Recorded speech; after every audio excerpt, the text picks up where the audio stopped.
Okay so इस video हम लोग कवर करने वाले हैं एक सिंपल सा टॉपिक और जो कि इम्पोर्टेंट है न्यूक्लियर फिजिक्स में। बहुत जगह यूज होता है कि magnetic dipole moment of proton और न्यूट्रॉन का ये स्पेसिफिक वैल्यू होती है, वो वैल्यू आती कहाँ से है, उसका एक्सप्रेशन कहाँ से आता है। तो इसमें हम लोग थोड़ा सा डेरिवेशन कर लेते हैं उसी के रिगार्डिंग। तो प्रोटॉन और न्यूट्रॉन से पढ़ने से पहले हम लोग बात करते हैं एक चार्ज पार्टिकल इलेक्ट्रॉन की, या फिर बात करूँ मैं एक एटम के रिगार्डिंग बात कर रहा हूँ।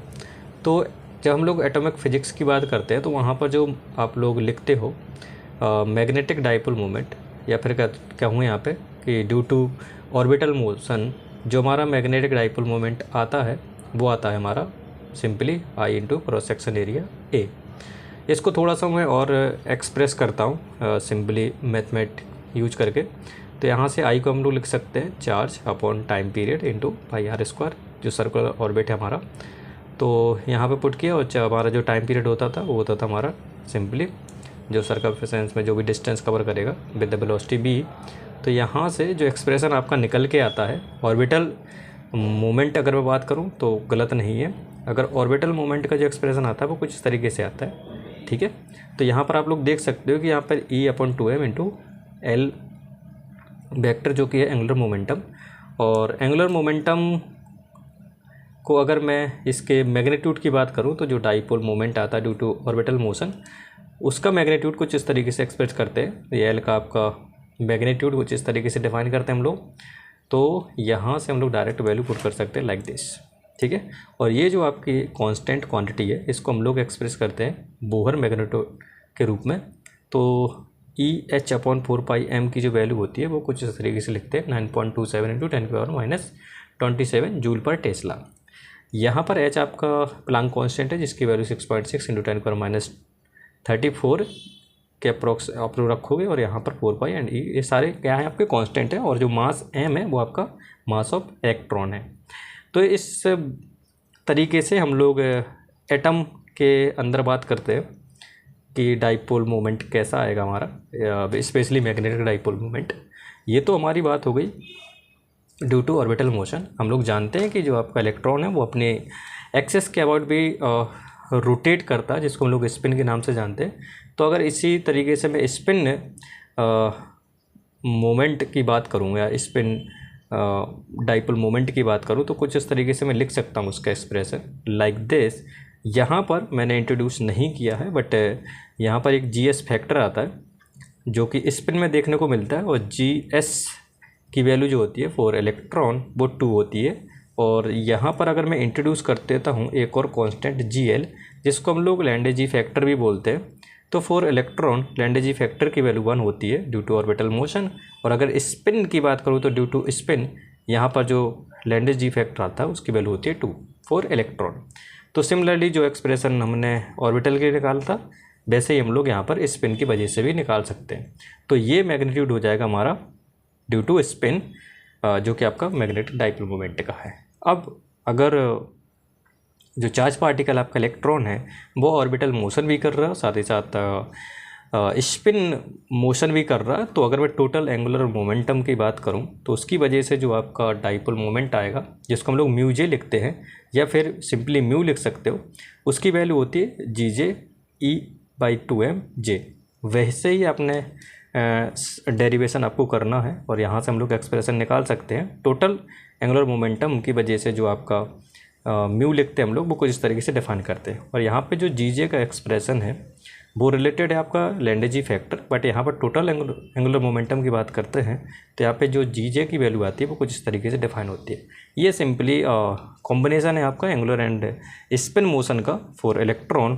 तो इस वजह से यहाँ पे जो लैंडे जी फैक्टर की वैल्यू होगी वो होगी 1+J into G+1 plus S+1 minus L+1 up divide by J।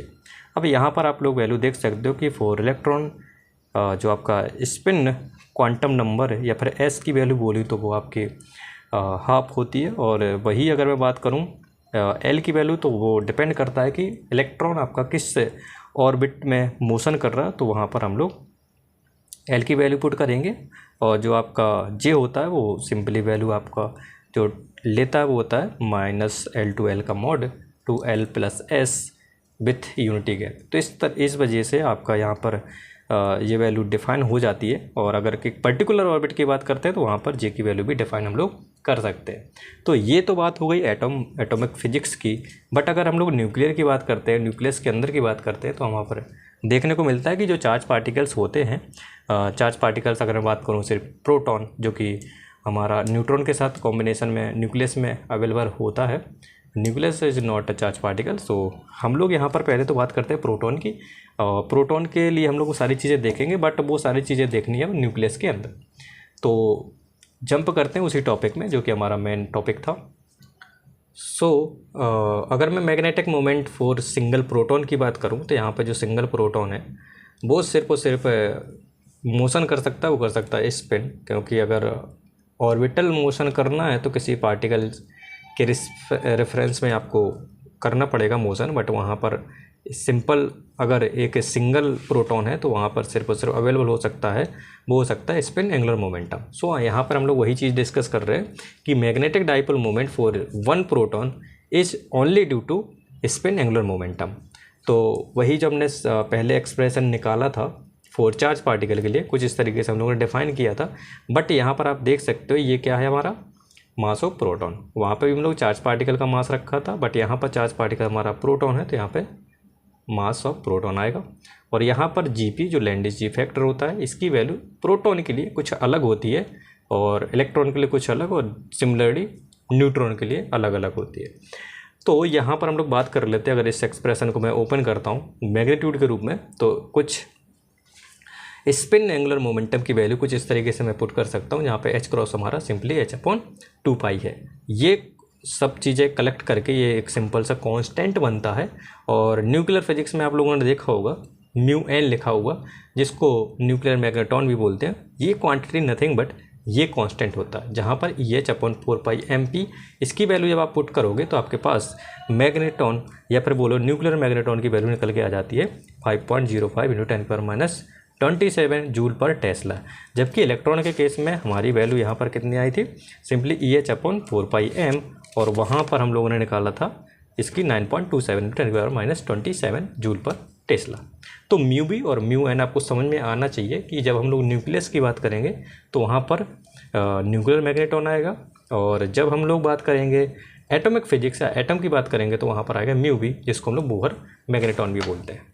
तो ये तो बात हो गई हमारी म्यू एन की कि म्यू एन आता कहाँ से और है क्या क्वांटिटी। बहुत सारी बुक्स में सिर्फ म्यू एन लिखा होता है, बट वो भी आपको समझ में आना चाहिए कि this is a particular constant और charge particle inside the nucleus, right.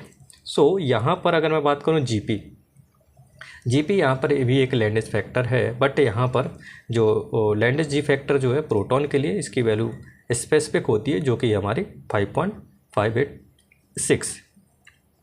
Got it. So यहाँ पर हम लोग बोल सकते हैं कि जो लैंडिस जी फैक्टर है वो प्रोटॉन के लिए कुछ इस तरीके से डिफाइन होता है। और हम लोग ये भी जानते हैं कि अगर हमारा जो प्रोटॉन है वो बहुत ही स्मॉल कह सकते हैं कि साइज का एक पार्टिकल है, चार्ज पार्टिकल है, जो कि दोनों नेचर रखता है, हमारा साथ ही साथ वेव नेचर एंड आपका पार्टिकल नेचर। बट यहाँ पर हम लोग देख सकते हैं कि proton is not a point particles, right. So इस तरीके से ये जीपी की वैल्यू हमको याद रखनी है फॉर प्रोटॉन, और साथ ही साथ म्यू एन की वैल्यू भी याद रखनी है। न्यूक्लियर फिजिक्स में सारी चीज़ें डिस्कस करते हैं हम लोग जेड कंपोनेंट की। तो जितने भी एक्सपेरिमेंट करते हैं ना हम लोग, वहाँ पर जो अगर मैं मैग्नेटिक डाइपोल मोमेंट की बात करूँ तो अलोंग द जेड एक्सिस हम लोग निकालते हैं, या फिर दूसरी भाषा में बोलूँ तो हम लोग बात करते हैं सिर्फ और सिर्फ जेड कंपोनेंट ऑफ म्यू। तो हमारे पास अगर म्यू गिवन है कुछ इस तरीके से GP/E/2mps वेक्टर, तो हम लोग अगर मैं जेड एक्सिस में इन सब चीज़ों को लिखना चाहूँ तो कुछ इस तरीके से लिख सकता हूँ। मान के चलो आपकी मैग्नेटिक फील्ड प्रोड्यूस हो रही है जेड डायरेक्शन में, तो अलोंग द जेड डायरेक्शन जो आपका मैग्नेटिक डाइपोल मोमेंट जो होगा वो आपका आएगा म्यू जेड। सिमिलरली जो एस कंपोनेंट होगा अलोंग द जेड एक्सिस वो होगा आपका एस जेड। तो इस क्वांटिटी को अगर मैं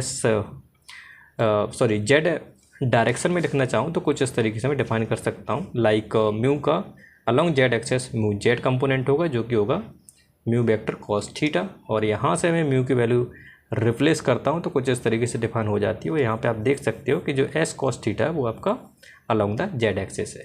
गॉट इट। सो यहाँ से अगर मैं जेड कंपोनेंट की बात करूँ म्यू की, तो वो निकल के आती है mu Z is equal to G P E upon 2mp S Z.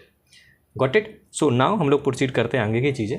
सो अगर मैं मैग्नीट्यूड की बात करूँ तो म्यू जेड की जो मैग्नीट्यूड हो जाएगा, हम लोग यहाँ पे स्पिन कह सकते हैं, मतलब मोमेंटम की जो वैल्यू होगी वो आपकी कुछ इस तरीके से डिफाइन हो जाएगी एम एस एच क्रॉस। तो यहाँ से हम लोग वैल्यू पुट करते हैं एच अपन 2 पाई, और यहाँ से हमारे फिर से ये वैल्यू बन जाती है जो कि कांस्टेंट पहले डिफाइन किया था, वो है हमारा म्यू एन, जिसको हम लोग न्यूक्लियर मैग्नेटॉन बोलते हैं, राइट। सो यहाँ से हमारा जेड कंपोनेंट निकल के आ जाता है magnetic dipole moment for single proton के लिए। और बेसिकली बात करते हैं हम लोग मैक्सिमम डाइपोल मोमेंट की। तो अगर मैक्सिमम डाइपोल मोमेंट निकालना है फॉर प्रोटॉन के लिए, तो वी नो दैट कि प्रोटॉन इज फर्मियोन्स, और फॉर फर्मियोन जो आपका स्पिन क्वांटम नंबर जो होता है वो डिफाइन होता है 1/2। और अगर इसके रिगार्डिंग जो एम एस की वैल्यू होगी वो आ जाएगी 1/2 माइनस 1/2। Got it. सो अगर मैक्सिमम वैल्यू अगर इसकी निकालना है हमको, तो यहाँ पर एम एस की वैल्यू कितनी पुट करनी पड़ेगी, +12। तो जब मैं +12 यहाँ पे पुट करता हूँ और जी पी की वैल्यू पुट करता हूँ, तो यहाँ से जो वैल्यू निकल के आती है वो कुछ इस तरीके से डिफाइन होती है, वो आती है 2.79 न्यूक्लियर मैग्नेटॉन।